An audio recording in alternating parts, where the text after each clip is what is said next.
Good afternoon, everybody. Here we are to discuss value ethics and governance. We are fortunate that our country has so many examples of really great organizations. Yes, Ashish. Sir, there is a student who can't access the class. You have to add him. How do I add him? So I'll tell you his email ID. Yes. Sir, Varun dot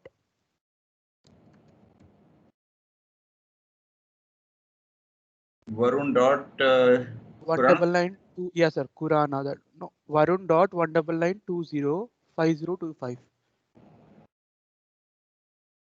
Yes, I hope he has joined now. Okay, sir. I'll let him know. Thank you, sir. Okay, sir. He's added. Right.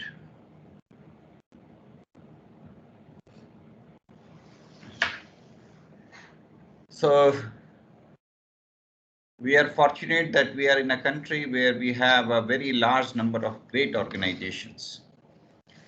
There are so many great organizations, great institutions, and they give us an example of what ethical organization looks like. How do ethical organizations work? How do value-based work happens? If you look at them, for example, Mr. Vikram Sarabhai, a great social entrepreneur, has established so many organizations and institutions. He played a very important role in establishment of IIM Ahmedabad. He played a very important role for establishment of ATIRA. ATIRA is Ahmedabad Textile Industry Research Association. Then he played a very important role in establishment of LD Institute of Indology Ahmedabad. One person, Vikram Sarabhai alone, is responsible for establishment of some 10 organizations like this. And all of them are great organizations. You know about them. All of them work with commitment for values, commitment for social concerns. I am Ahmedabad, you know already very well. So these are cluster of organizations. Similarly, if you look at Blind People's Association, which is just located, I am Ahmedabad's opposite in Bastapur. So a Blind People Association was established by Jagdish Bhai Patel, another great organization. The way it is helping blind people, the way it is helping others physically challenged people, and most of the workers are themselves physically challenged. That itself is a great. So the way they try to inculcate values for development of common people, values for the interest of the common people, that itself is great. We need to learn a lot from these organizations, and we need to take up these principles in our lives. We have to shed our egos. We have to shed our the false notions of superiority that we have inherited or adopted, or inferiority complex that has taken over us because of 200 years of colonial rules. So we have to come out of all these things and embrace the greatness of these organizations and try to adopt them in our lives. We are really fortunate that we have in our country examples of great institutions like Sulabh Sauchalay.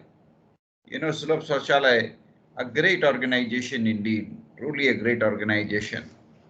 Sulabh Sauchalay, let us look at its history and its background.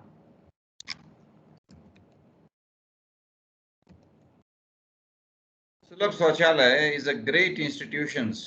It is having, it was established in 1970 by Bindeshwar Pathak. Its primary objective is to promote sanitation. And India did not have modern means of sanitation, and therefore Sulabh Sauchalay was started. And it has taken up establishment of Sulabh Sauchalays in all important railway stations, all bus stands, all public institutions, in hospitals and in other government departments. Wherever you will go, you will find it. And today we find that Sulabh Shauchalaya today is widespread all over the country. Any city you go, you will find Sulabh Shauchalaya, right? More than 50,000 volunteers are working with Sulabh Shauchalaya, and they are trying to ensure that there is clean toilets, there are clean laundry facility, urinal facilities, there are clean bathrooms available, and these are done with the respect to human dignity. For his outstanding work, the founder of this organization, Mr.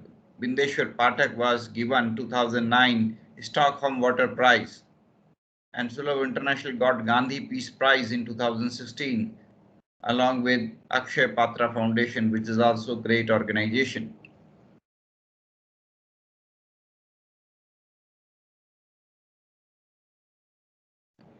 So we find this is one organization where human labor is respected, dignity of work is respected, people are given very high respect in spite of caste, creed, whatever it is. Everybody is treated as human being with respect, with sense of appreciation. That is required because due to some reasons or others, Indian people were divided on the basis of caste, on the basis of creed and things like that. And they have to be, of course, Indian culture and heritage has to be revived. At the same time, we have to also make people clear that the ugly system of caste and creed should be abandoned. People must respect each other. People must embrace each other. Love and respect should prevail all over the country. And this is not an easy task. So organizations like Sulabh Shauchalaya give us an example, and we should all respect them and follow them. And their outstanding work should be appreciated and adopted by all of us. Right?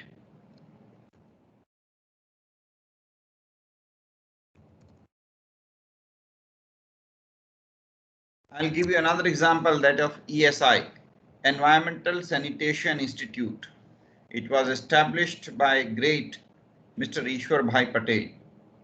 This Environmental Sanitation Institute is located, it is also called Safai Vidyalaya, Ahmedabad. It is located in Ahmedabad, and it is working primarily in villages all over Gujarat. Right? And it is doing a lot of activities. It is undertaking, it tried to introduce Indian mode of, toilets, and it is truly an example of a value-based organization. It was Ishwar Bhai Patel who was the founder of this great organization. ESI is the fruit of Ishwar Bhai's commitment to ensure that everybody works for benefit of common people. Ishwar Bhai Patel did a great work, and after Ishwar Bhai Patel, Mr. Gopal Dada also worked in the same way to promote cleanliness, to promote sanitation. It's truly a great organization, a Gandhian philosophy-based organization. If you happen to visit this organization, sometimes you should get an opportunity to visit this organization. I'll request you that at least you should visit its website, see its videos, see its motives that it is having. Its videos are available at esigujarat.org/videos. And you can also look at its various publications which are available, and these publications are available on its website, and they are available to be purchased from this organization. This organization is regularly conducting courses, training programs on sanitation, on cleanliness, and it is having its own training headquarter, training center in Ahmedabad. So its work is really pioneering work.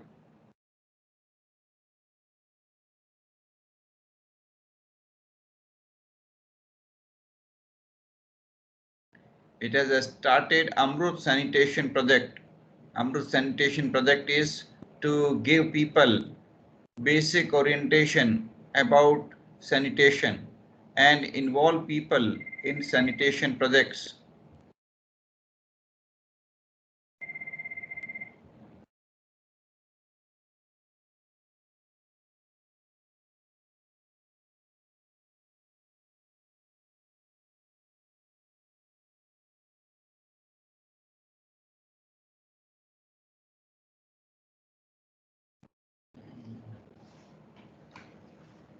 So ESI, Environmental Sanitation Institute, and Sulabh Shauchalaya, right, established by Bindeshwar Pathak. These are examples for us how truly Indian organizations can establish examples of truly value-based organization, ideal organization, truly ethical organization, Indian philosophy-based organization. These kinds of organizations must be appreciated, must be recognized, and we should follow them. We should follow the standards set by Mr. Ishwar Bhai Patel, Mr. Jagdish Bhai Patel, Mr. Bindeshwar Pathak, and we should try to embrace them in our life. We should try to adopt their practices in our life. Not a very easy task, but we should all try to follow them. We don't have to go out of India. We have to learn from within India. These organizations like Ishwar Bhai Patel's ESI or Bindeshwar Pathak's Sulabh Shauchalaya or SEWA, Self-Employed Women Association, truly a great organization. SEWA was started in 1970 also. Both these organizations, SEWA and Sulabh Shauchalaya, they were started in 1970. So SEWA, Self-Employed Women Association, SEWA was started in 1972, just 2 years after Sulabh Shauchalaya. It's a kind of a trade union of women workers, and they work there. They work unitedly. They develop products and sell those products. The SEWA is a microfinance organization, primarily to help women institutions, women organization, right? So SEWA is a microfinance organization. It gives a very small financial help to people. Microfinance. Microfinance means very small loans. These loans are as small as maybe 5,000, 10,000. That kind of loan is provided by the SEWA. Large number of women are connected to SEWA now. Almost 20 lakh workers, women workers are connected to SEWA, right? SEWA has many sister organizations, for example, Lok Swasthya, SEWA Trade Facilitation Center, SEWA Mahila Housing, SEWA Insurance, SEWA Academy, SEWA Gram Mahila Hut, SEWA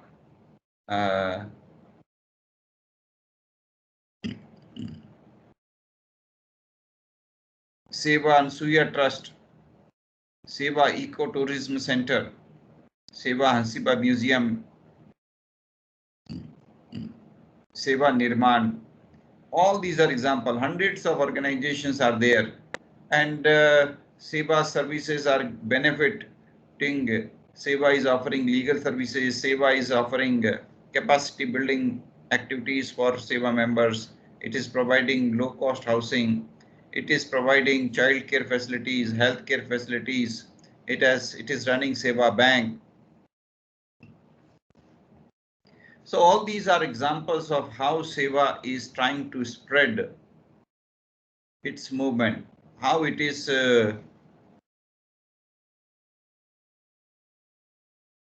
when you will look at the Seva's website, you will find that Seva is running so many activities in India and in a few other developing countries like in Turkey, etc. So the way it is doing, it is amazing. One organization started by one lady, Ilabin Bhatt, is doing an amazing work for women. And it is engaged in so many activities for development of poor women. It is engaged in so many activities for development of poor people. It is really commendable activity, really commendable. Seva has come up with so many publications also. And these publications are there to spread the ideology of helping poor people, the ideology of helping the poor ladies. Let me also take you to Honeybee Network. Honeybee is a network of started by Honeybee, Srishti, and National Innovation Foundation. All these are started by Professor Anil Gupta ji.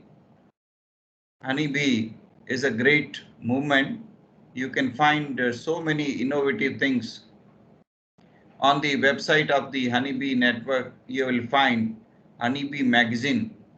And Honeybee Magazine is translated in so many local languages, right? You can read in your own language, whatever language you want to read. And Anil Gupta ji also conducts Shodh Yatra. Last Shodh Yatra was carried out in 2018 at Kutch. And I mean, of course, now because of Corona, these Shodh Yatra activities are not promoted, but earlier these activities were being promoted. Honeybee has spread so many activities. You can find details on Honeybee Network about so many information about low-cost practices, traditional knowledge base, traditional Indian practices. For example, if I click on Honeybee published practices, you'll find bamboo-based musical instrument, right? You will find examples of innovation festival. You will also find information about the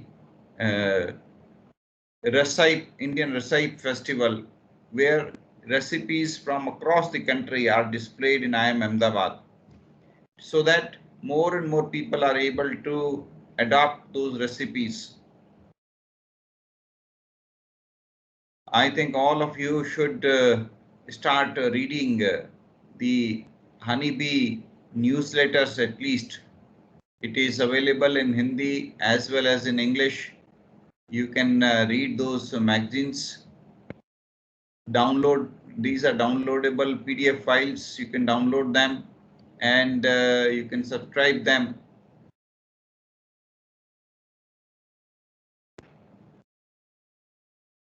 So Honeybee, then Gyan, G-I-N, Gyan.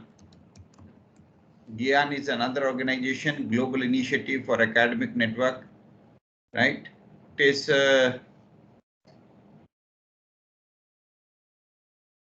then we have National Innovation Foundation. I had already mentioned it. It is also located in Ahmedabad. It has been set up by Government of India.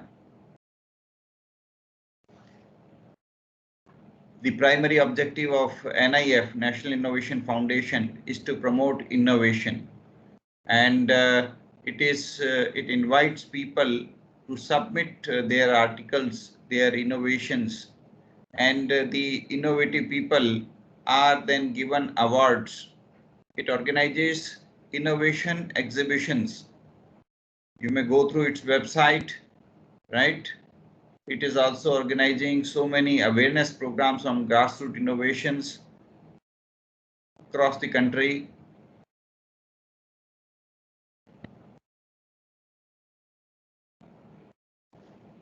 It is organizing FINE. FINE stands for Festival of Innovation and Entrepreneurship.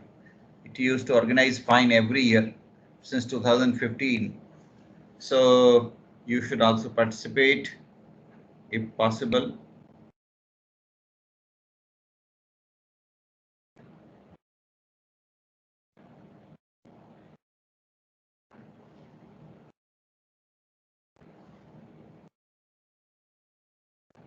Srishti, Honeybee, and National Innovation Foundation. All these are doing pioneering work to spread innovations, to spread awareness about what Indian traditional knowledge base can do for India. And therefore we should follow them.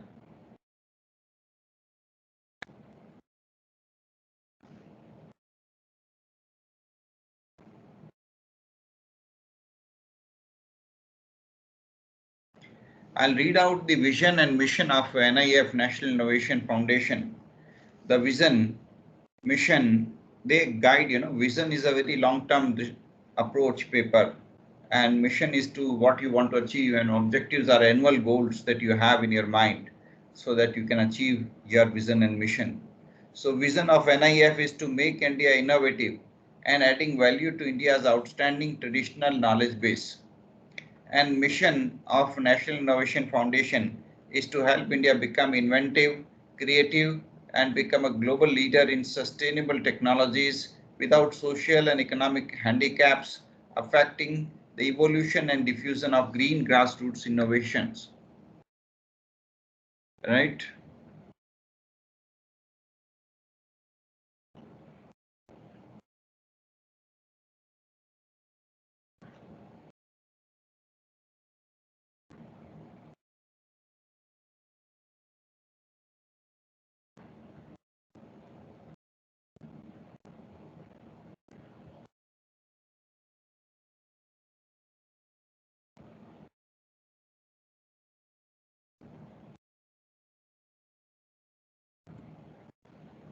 GYAN also organizes national competition of innovative ideas, right? And it welcomes ideas from unorganized sector where there is no formal education. Students up to class 12th can submit their innovations. So the informal sector, the unorganized sector, and those people who are not from formal organized sector, they can submit their ideas on the website of NIF, National Innovation Foundation.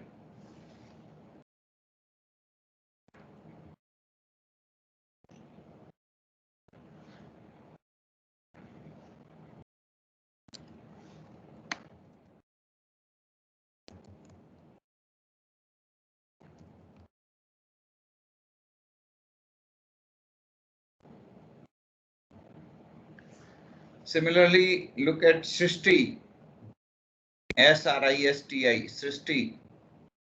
Srishti is a great organization. It is to promote sustainable technologies. Sustainable technologies are those technologies which are, environment friendly. They do not cause any loss to the environment. They do not cause any damage to the Mother Earth.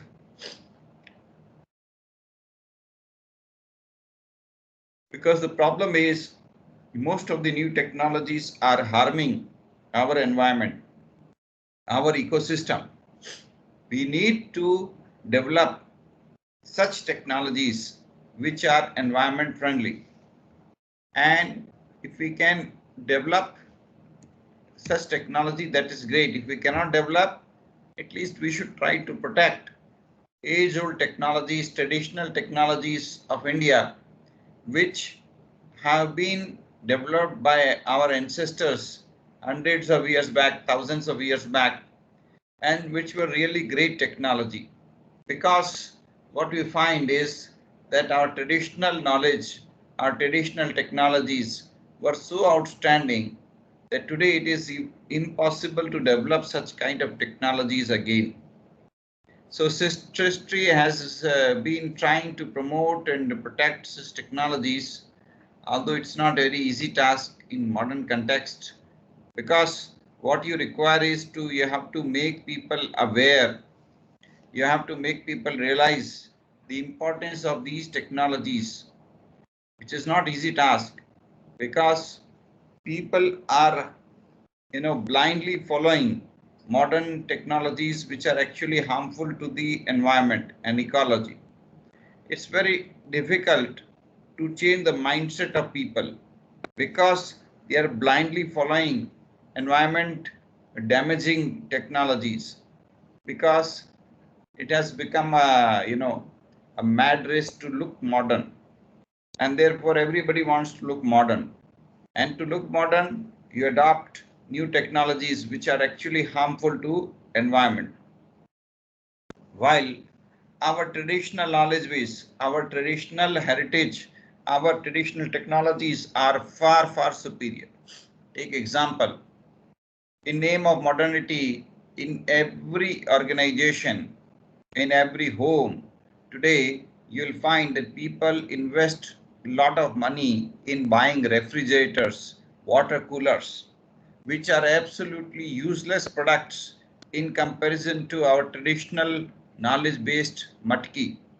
Matki is environmentally friendly, and matki is giving you better product because the water given by matki is good for health. But a water created by water purifiers or by refrigerators is not good for health. What is not good for health, we are adopting. And what was really good for our health, that is matki, we have abandoned. And today, what you find, those workers which are called kumhar, they are not getting jobs. Kumhar ko naukri nahi milti. The kumhar is not able to earn basic income because nobody is buying their matki. People don't have money to buy matki, but they have, matki is costing hardly 100 rupees. And a refrigerator is costing 10,000 rupees or 20,000 rupees. People have money to buy 20,000 rupees refrigerator, but they do not have money to buy 100 rupee matki. This is the grim reality of our country. And because of this, what is happening? Traditional technology is getting obsolete. Our traditional kumhar, who used to prepare very good quality matki for us, have been forced to become beggars because they are not able to earn their livelihood. They are not able to earn their money, basic income to survive. But the refrigerator companies, the water purifier technology companies are minting so much of money while their product is useless product. They are selling a useless product. Still, they are not facing problem. And those who are having such amazing technology, they are not able to even survive. They are not able to sell their product. They are not able to sustain themselves. What a great paradox it is. So we have to again revive the interest of people towards sustainable technologies, towards green technologies. And we have to make people realize that, look, we are fools to adopt these environment damaging technologies. And we are really fooled that we have abandoned those technologies which were environment friendly. And our ancestors, maybe 1,000 years back, maybe 2,000 years back, adopted and developed these technologies. But we are not adopting these technologies. Matki is just one example. We have hundreds and thousands of such examples. And in all these cases, what we find is that the mistake is our generation, because the maximum damage is being done by our generation. Because before our generations, all these technologies were available and workers were getting good jobs. They were able to sustain themselves. They have sustained themselves for 2000 years. But today, in the name of modern technologies, all these traditional arts have perished. They are not able to survive, and their technologies are now getting out of the market.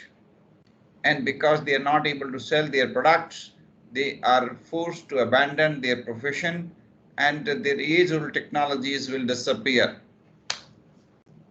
You are going to be the last generation to see matki selling on the street. Next generation will not see it because they are not able to survive, then they have to close their business. A great industry will collapse, great technology will disappear, and useless technology which has come to replace it is refrigerator is about to remain, and we are going to see them.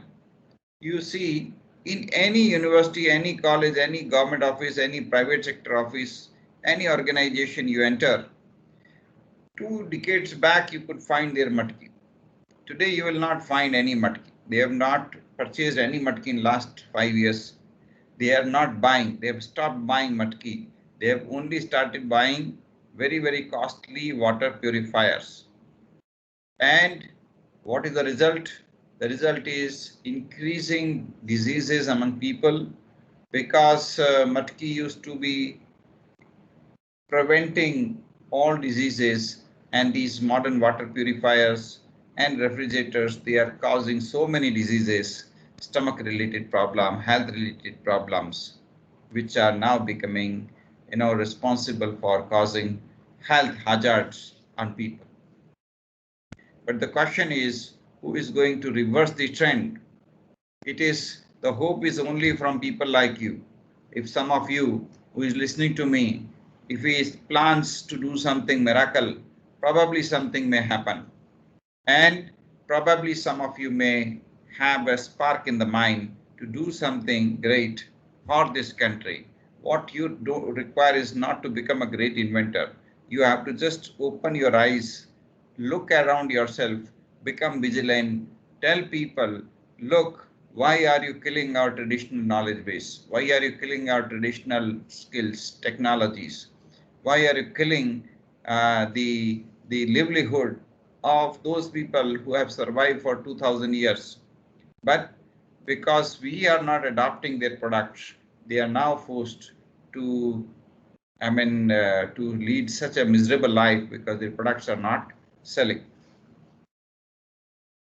So we need to revive consciousness among our youth. Awakening of consciousness among our youth is a top priority for all of us. We need to revive consciousness. We need to revive, a vision among our youth, so that they can start thinking, they can start analyzing, they can start observing true facts and take up a decision and sting to the cause, right? What we want is that our youth should just not speak for the sake of speaking that we want to protect environment, we want to protect environment. They should actually do the small steps. They should respect the Kumhar. They should ask their parents, relatives, organizations, wherever they work, to again adopt matki. That's a small step. And these kinds of steps can save us. We can save our next generations. We can protect our next generations through these steps. So thank you all for listening to me.